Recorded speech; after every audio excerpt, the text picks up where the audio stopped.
YouTube on a budget. So you're trying to do YouTube and you don't have that much money. Well, it's okay because we're in the same boat. And I'm going to show you some things that you could get offline and some quick tips and tricks you can use on a budget instead of spending all of what you have trying to make more. Anyway, just got the package. This is the mic. Looks pretty sleek.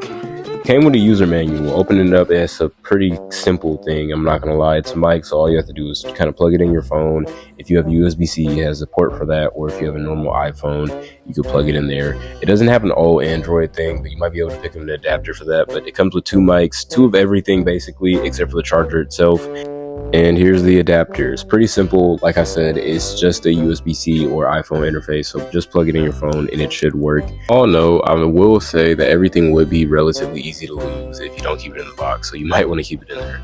Here's the clip. I'm going to show how the clip attaches to the microphone because I know it might not be that simple or that easy to get at first. So you just have to kind of slide it in the back of the mic. I tried to show that the best I can, and it should make a clicking noise whenever it's fully locked in.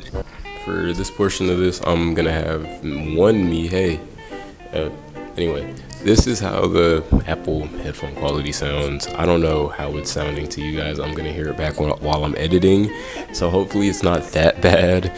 And that is how the mic sounds. Yeah, nah, it's not that crazy of a difference, but there's definitely a difference there, I will say. And I feel like that for the prices you're getting these for, that it's definitely worth investing if you're trying to start YouTube on a budget. Okay, so now we have an animal test. I don't know if you guys can hear her now, so I'm gonna have my cat be in the camera. Hey, Mango.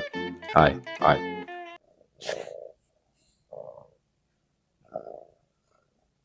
I don't know.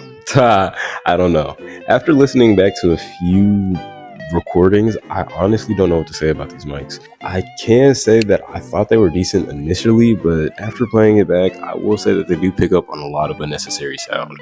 So being realistic, if you want like a mic, you might as well just invest in something more higher quality, because while these aren't terrible and these are definitely serviceable for just something like this, a little review video, if you want to have more high quality projection videos, I suggest spending more money on a more expensive mic if you can. These aren't bad, but they're not that good either. They pick up on every little thing, and the audio comes out kind of with a filter in a way. I don't know how to describe it, but it's a little bit filtery.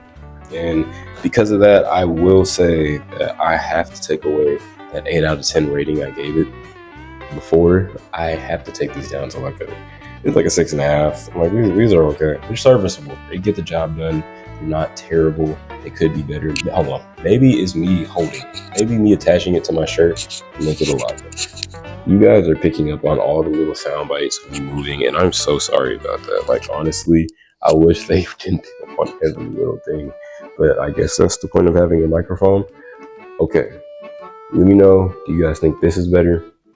The lighting is very bad. Hold on. Is this any better, or is this still is it picking up just as much soft noise? It kind of almost sounds like it's TV static in the background with this thing, and I don't mind it, but for some videos, I will say it might be better just to bust out the old reliable headphones, because these aren't bad, but a very honest review here, they're not that good.